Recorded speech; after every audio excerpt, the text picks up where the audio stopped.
Hello there. Good morning, good afternoon, good evening, whatever time you're listening to this.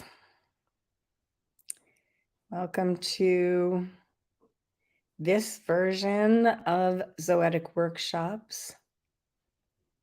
I'm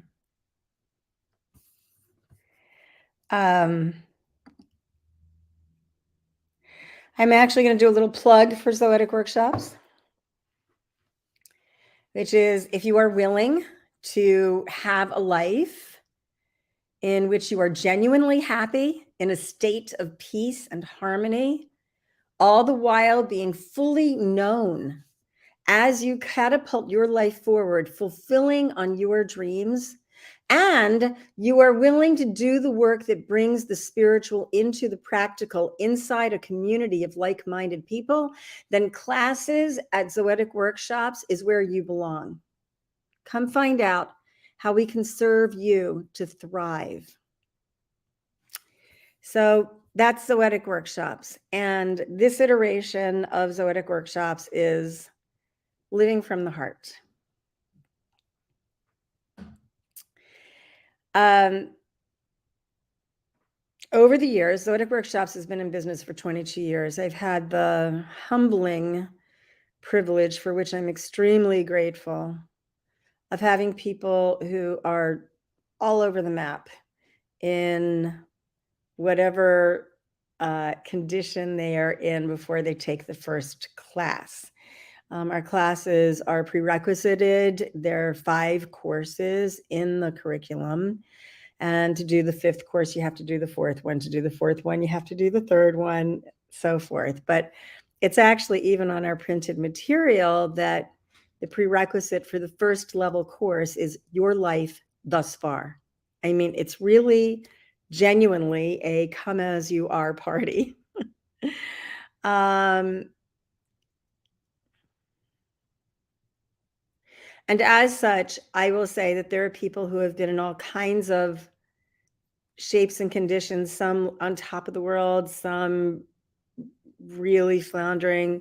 Sometimes people have things that are just, frankly broken in their lives, relationships with other people or themselves, or projects that haven't been able to work, or just pieces of life that are broken, history pieces that have never been mended.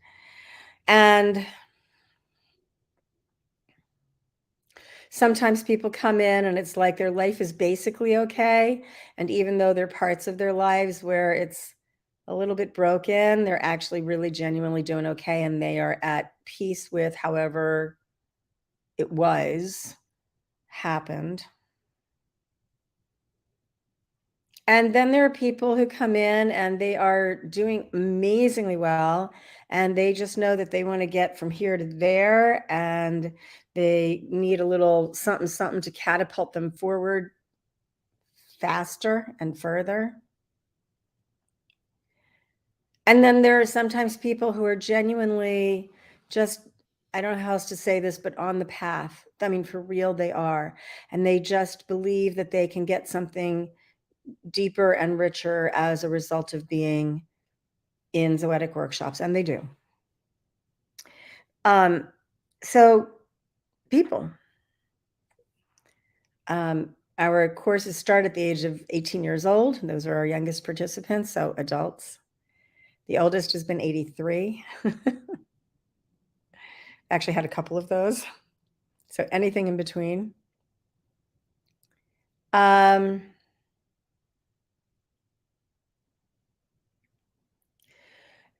the way that Zoetic Workshops is structured, we have a leadership team. Like most companies have a group of people that, as opposed to a single person. I am not a single person who runs Zoetic Workshops. I am part of a team, frankly. And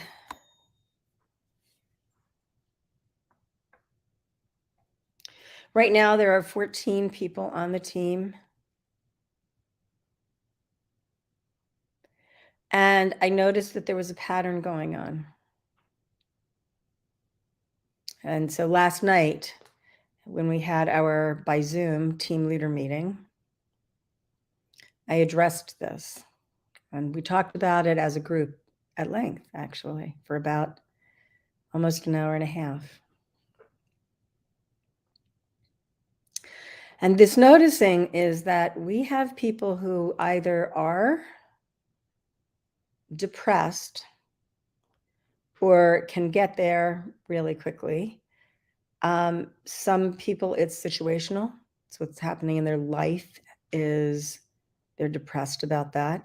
And there are some people who, since they were basically born in having depression and anxiety, or another polarity for depression is being manic.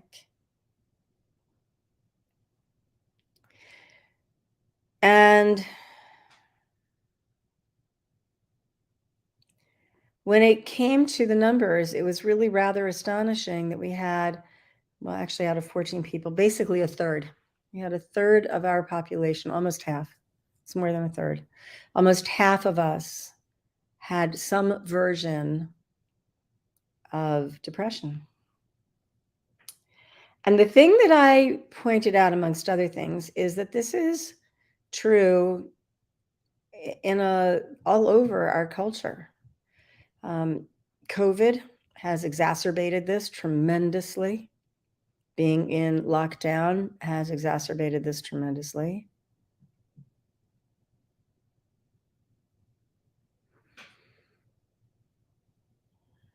And we started to examine how, at least in terms of symptoms, how it plays out in people's lives. It doesn't matter if it's a situational depression or if it's brain chemistry driven depression. The symptoms are the same.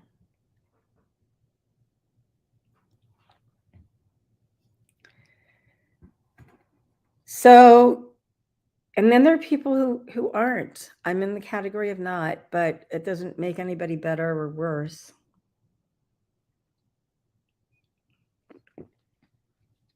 Two of the people on the team really just weren't in touch with me.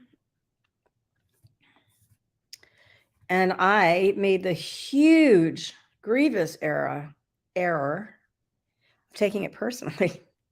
Oops.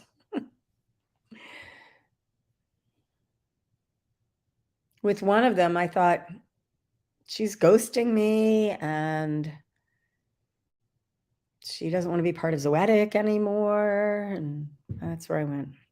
I was about to write an apology letter after weeks of not being in touch, and only to find out that's when she called. Good thing, right? Stopped my nutty head. I was going to apologize that I didn't know what I'd said or done, but I was so sorry, and please forgive me. That's really where I went. And the other one, I was absolutely sure that she simply desired to no longer be friends with me, which nothing, as it turns out, could be further from the truth. Both of these got managed before we had our conference call, but it was fascinating that I did something wrong. And meanwhile, really, they're just suffering. So we tried to unpack it a little bit. We talked about the symptoms of depression. We talked about how it is so much more ubiquitous than people either recognize or acknowledge.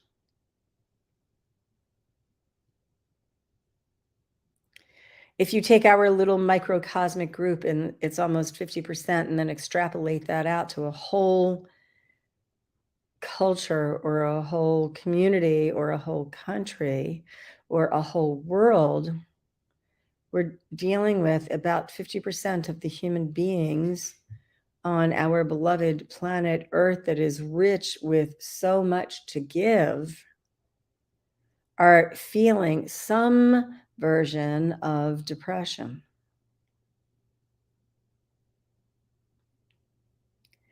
That's amazing when you think about it.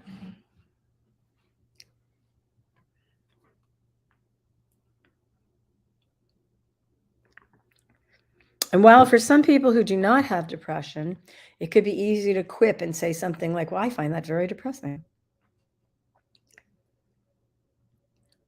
For the person who's depressed, it's not very funny. It's a huge weight. It actually feels like a physical weight on their bodies.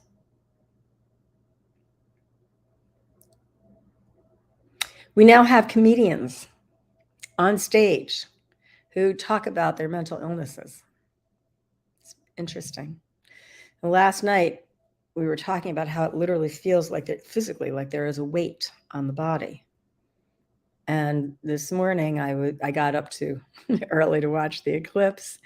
I don't know if any of you did. It was just such a beautiful full lunar eclipse. And I watched until we couldn't see the moon any longer. It was so pretty. And occasionally I would take a pause and indulge my curiosity. And I went online just to see what else, like what did I miss last night when we were talking that I could have said for the team But anyway, I came across these comedians, and one of them talked about how he was born like this. He never remembers being any other way besides this. And he said, it's like you have on a vest and it's filled with rocks. So it just weights you down. And then he went on to say, and then they put you on medication and you're still wearing a vest filled with rocks, weighting you down. You just don't feel it as much, but it's still there. I went, wow, isn't that a description? So whether you know life without it or you only know life with it, it's pretty, as I said, ubiquitous. It's out there. It's almost 50% of us.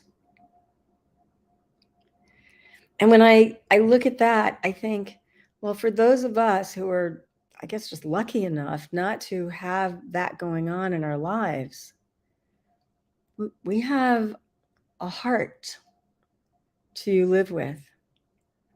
Doesn't mean we're going to make anybody feel better, because you can't fix anybody. You know that, right? But you can be there with love, with compassion, not taking it personally like I did, but being there when somebody does want to talk.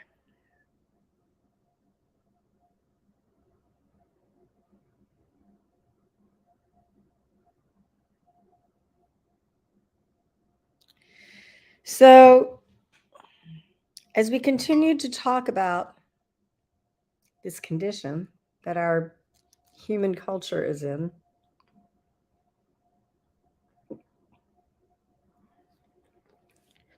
one of the things that we found was,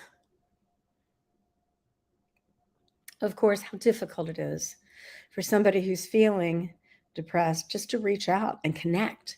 And connecting is a fundamental human desire. Literally, yet another birthright. We are born with the desire, the yearning to connect. And when we don't feel connected, which when somebody's depressed, they're not feeling connected. When we don't feel connected, that yearning it deepens and grows. Wanting to feel connected is even more so. It becomes more elusive, but it is that elusiveness, that increased elusiveness makes it even more missing. So in the face of that, when someone is depressed, the last thing they want to do, or you want to do, is do anything. Doing is overwhelming. And yet what's called for is doing a couple of things. And one thing is that piece of connecting. My suggestion, of course, was to connect with somebody you know that you feel loved by, like you're so safe, someone who is safe, someone who is compassionate,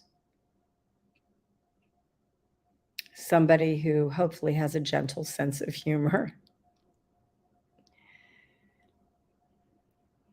who can bring you into a little bit of laughter while you're in the middle of pain.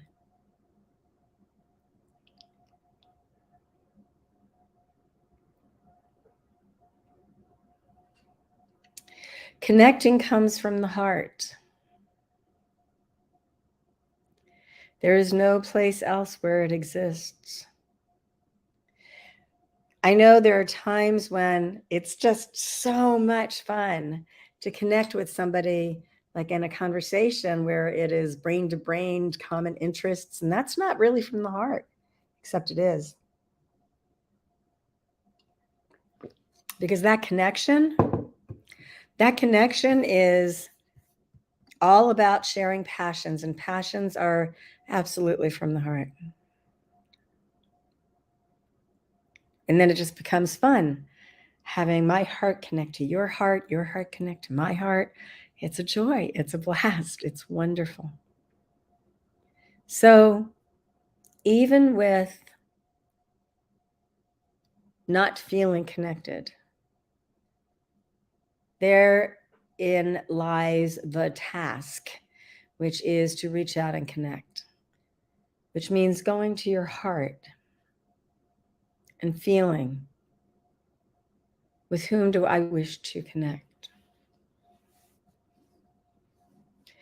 Or maybe I don't want to connect to anybody at all, but if I have to, then it would be this person, or maybe this person or that person. And then make that call. One of the things that we found was that when somebody was feeling depressed and connection happened, by the end of the conversation, they were really feeling better. Not like it's a panacea, it's not. But it does help. And it helps as a result of that it is from the heart. That is more of a big deal than can possibly be said.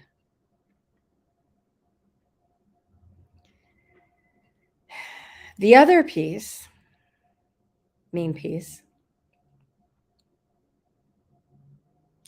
was to meditate.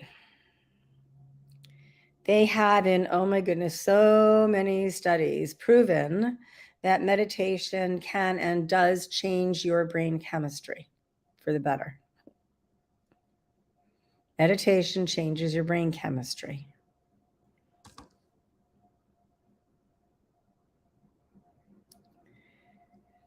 There's a clinic that can analyze depression and exactly the way your brain is working. It's a really fascinating place. And I believe it's called the Almond Project or something like that. And somebody can tell me what that is so that I can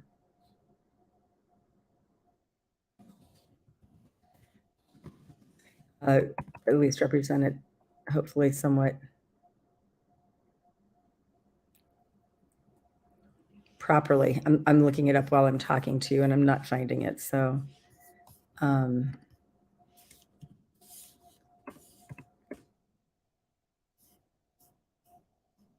there we go. It's from Dr. Daniel Amen, Amen. All right, so there's that. It's the Amen Clinic, I believe. And there was somebody in our group who actually had gone through getting analyzed there. And it was fascinating as he told us that one of the things when they're assessing you, they tell you just to sit in this room and don't do anything, try not to fidget, actually try to not think. And absolutely, you may not meditate. And you may not meditate because meditation will literally change the way the brain looks. So that action of not doing anything as you're sitting in a room, it's followed up by a very, very extensive MRI. But if you meditate, that MRI is not going to show what your brain's really doing normally, because meditation will in fact intervene with this. So here we are with the second, like it's like a miracle thing to do, and it's meditate.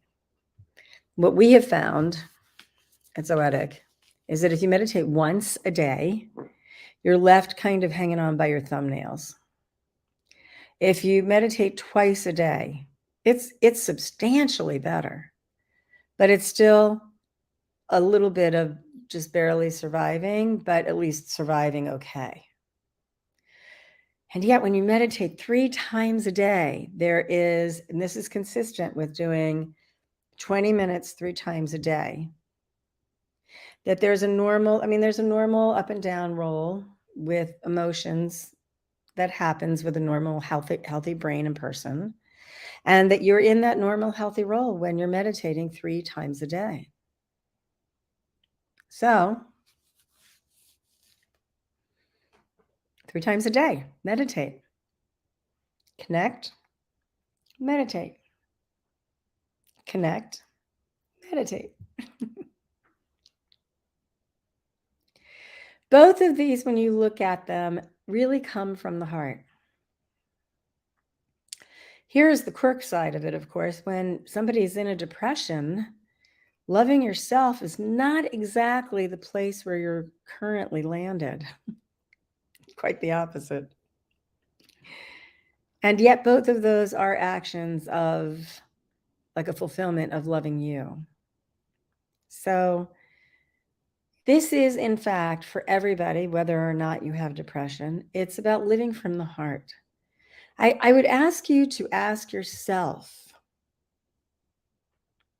how often in your life have you from your heart said things or deliberately not said things like I didn't want to say that, or do things or not do things like that was your heart dictating it, and immediately after that, or maybe 12 hours later, you're second guessing? So connecting is from the heart. That's always from the heart, really. The second guessing is always from the head, always. And here's what we know is that when we do things or say things from our hearts, they really give us lives of fulfillment. Lives of simply being who it is we really are, who you really, really are. Or in this case, me. So, speaking from the heart, doing from the heart, and living life like that, it's going to come down to trusting yourself. I'll say that again. It's going to come down to trusting yourself. This is genuinely about you, loving, taking care of, and trusting you. And that's going to be whether you register for Zoetic workshops or any other courses or read particular books. Do what your heart dictates. Give yourself that gift.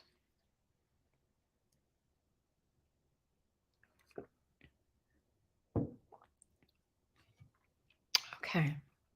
And so with that, I'd like to go into a meditation, unless there's some comments. I don't see any comments right now.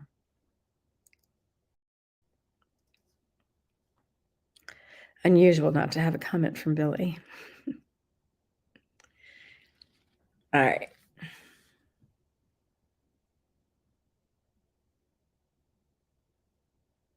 Okay. Well, go ahead and get your body comfortable. It is another way of you loving you. Make sure your back is supported. Make sure your head and neck are supported. your shoulders, your hips and thighs and feet. Uncross anything that's crossed. If your ankles are crossed, uncross those. Uncross your arms, or if you have interlaced fingers, let your hands lay fallow, either up or down. Doesn't matter. And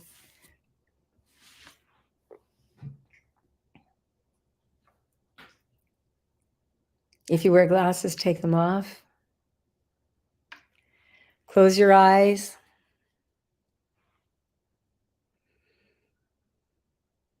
Inhale and exhale.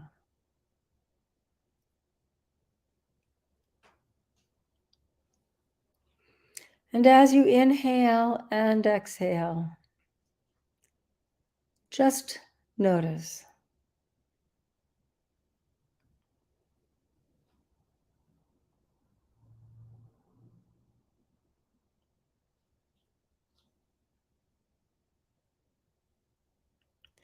Just notice how the gentle expansion of your body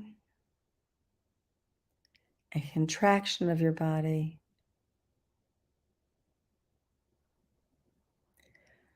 are the results of the gift of breath, and that those precious lungs of yours live around your heart.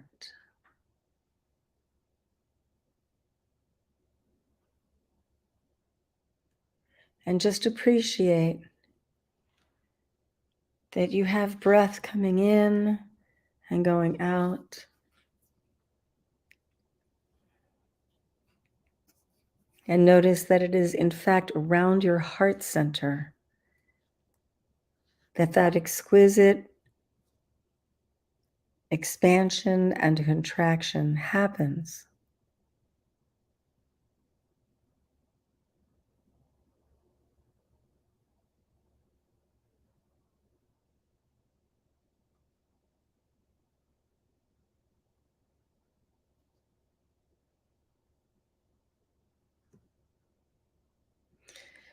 And as you feel yourself inhaling and exhaling, now follow your breath into your body. As that breath goes into the heart, through your vascular system, all the way to the tips of your fingers and the tips of your toes, the tips of your hair.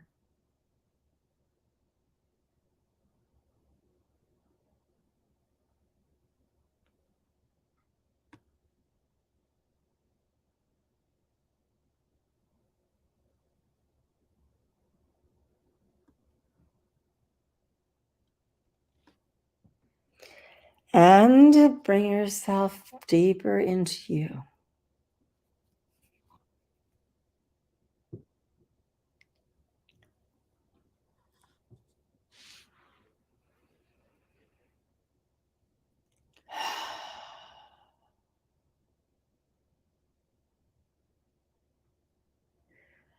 Allow your focus to land in that beautiful heart center of yours.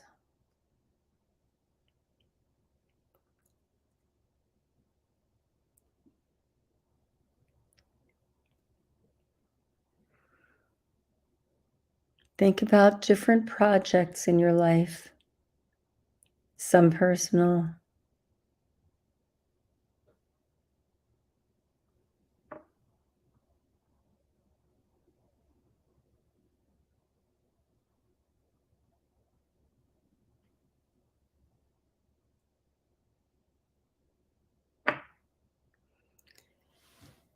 and as you go deeper and deeper into your heart center, feel how your heart center expands more and more until, as you breathe deeper and deeper into your heart center, the energy from your heart center, indeed, the heart center itself.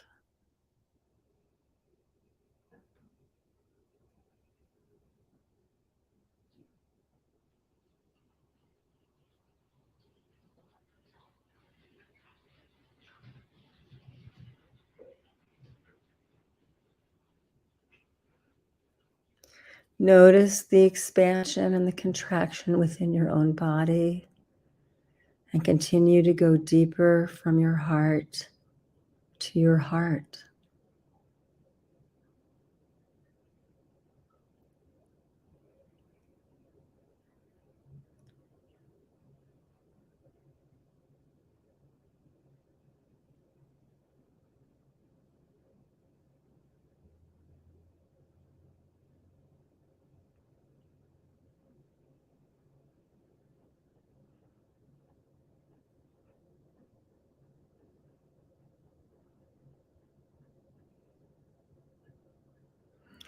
Notice that there is nothing binding you or restricting you. As your consciousness fills your precious heart center, only that what's there is your extremely active, amazingly giving heart.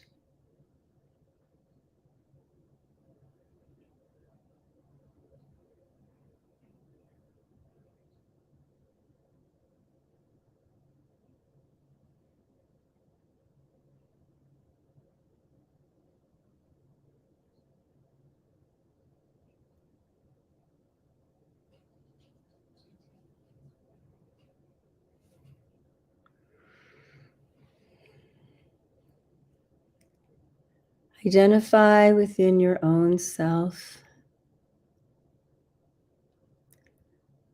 What do you desire in terms of a relationship that's not currently sourced that way?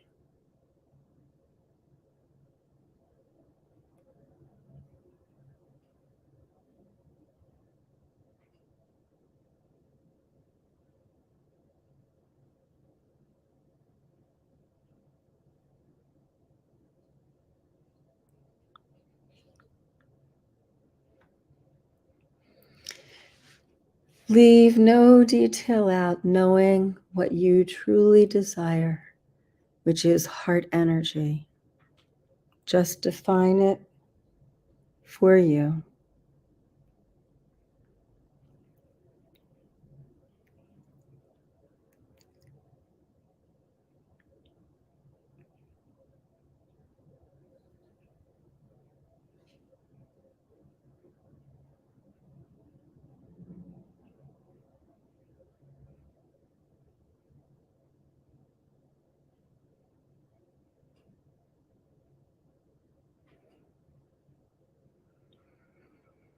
And as you continue to breathe into your heart center and continue to breathe out from your heart center,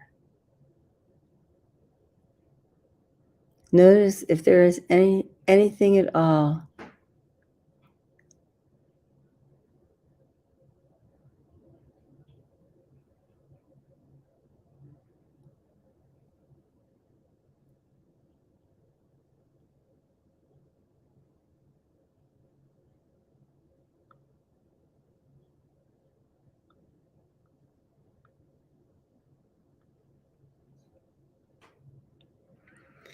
Notice that connecting with somebody else with what it is that you desire, even just the notion of it, brings you joy.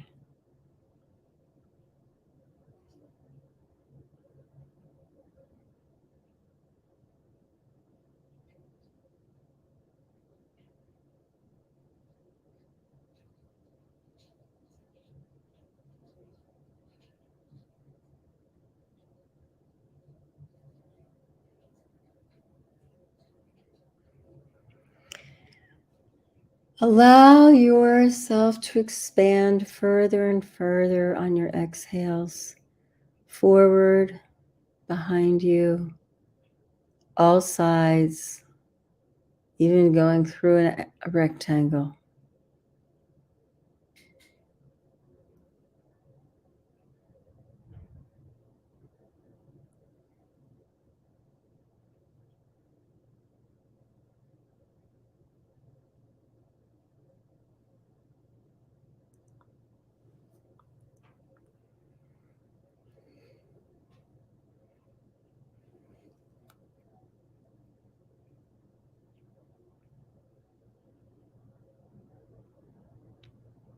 Feel the quiet and the peace, the gentleness and the joy inside your heart.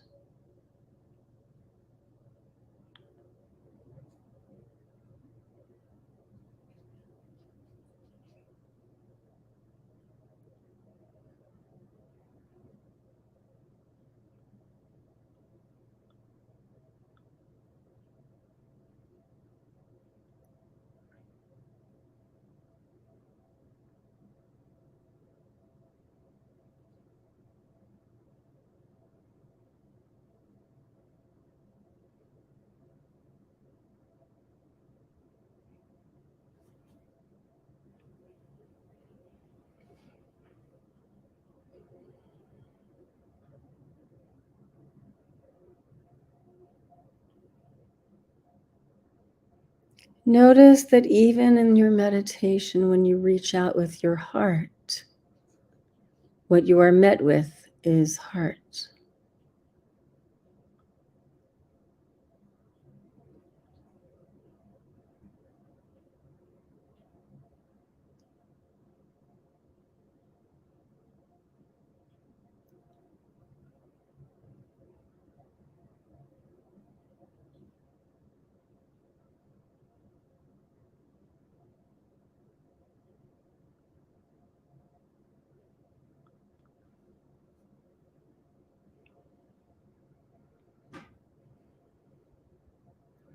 Find the quietness. Notice if you have opinions and just let those opinions go.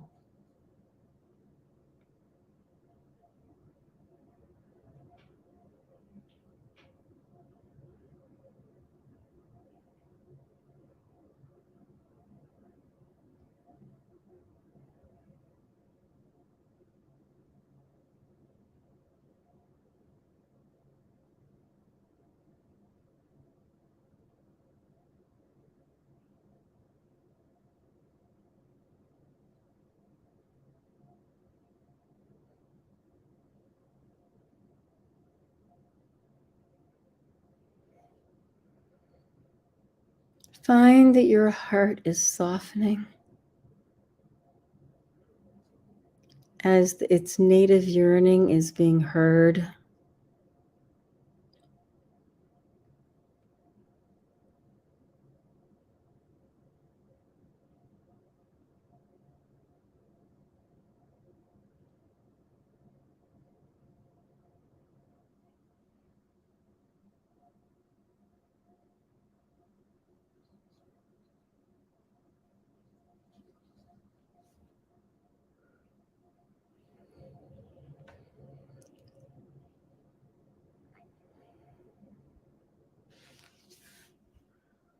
Inside the domain of you being authentic with you, acknowledge that there have been many times when you have done or said things from the heart only to second guess yourself,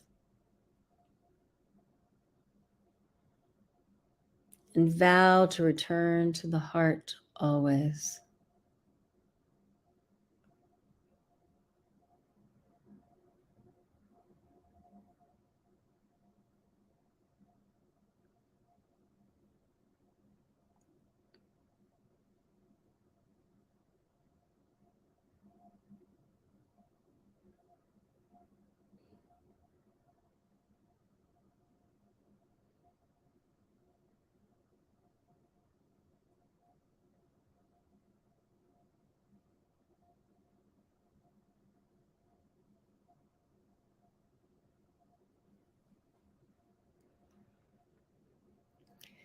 Find yourself light years ahead of the game as a result of being in your heart.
Take a deep breath in. Locate yourself in your heart anew. Give a deep breath out, as in giving your heart out to the world. Again, take a deep breath in, experiencing yourself with your heart. Give a deep breath out, giving your heart to the world. And gently open your eyes.